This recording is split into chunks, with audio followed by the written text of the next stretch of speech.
এক দুর্ঘটনায় আমি আমার চোখের দৃষ্টি হারিয়ে ফেলি। মানুষ এই জন্য প্রতিদিন আমার সাথে সুযোগে সদ্ব্যবহার করে। এই দাঁড়াও, আরে ছাড় ওকে, মানুষ তো এমনই হয়।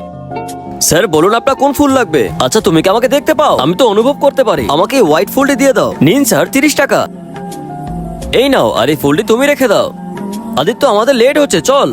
আরে আমার মনে হয় আপনি ভুল করে বেশি টাকা দিয়ে ফেলেছেন। কালকে আবার এসে নিয়ে যাবো। ওই দিনের পর থেকে প্রতিদিন আমি মাহির কাছ থেকে ফুল কিনি আর ওকে ফুল বিক্রি করার জন্য সহযোগিতা করি। আচ্ছা যদি আমি ওই স্কুলে যেতে পারতাম, তোমার চোখ ঠিক করাতে কত টাকা লাগতে পারে? তা এখনো 50,000-এর মতো প্রয়োজন আছে। যে করেই হোক মাহিকে হেল্প করতে হবে। এর জন্য আমি দিনরাত পরিশ্রম করে টাকা জমানো শুরু করলাম। এই নাও তোমার আজকের ইনকাম। ধন্যবাদ স্যার।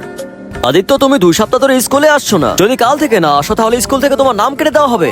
যদি প্রবলেম হয় তাহলে তুমি কাজ ছাড়তে পারো। না স্যার, আমি কাজ করব। 1 মাস পরিশ্রম করার পরে আমি টাকা জমিয়ে ফেললাম। তুমি এতদিন কোথায় ছিলে? মাহি, আমার পরীক্ষা ছিল। এই নাও, এখানে তোমার ফুলের টাকা রয়েছে। এতদিনে আমাকে স্কুল থেকে বের করে দিয়েছে, কিন্তু মাহির ওই স্কুলেই অ্যাডমিশন হলো। বন্ধুরা তোমরা তো মেয়েদের নাচা ভিডিওতে ভরে ভরে লাইক করো। আজকে দেখবো কে এখানে নিজে মায়ের জন্য একটি লাইক করে চ্যানেলটি সাবস্ক্রাইব করে আর তার সাথে প্রিয় মায়ের জন্য কমেন্টসে এই লাল লাভটি পাঠিয়ে দেবে।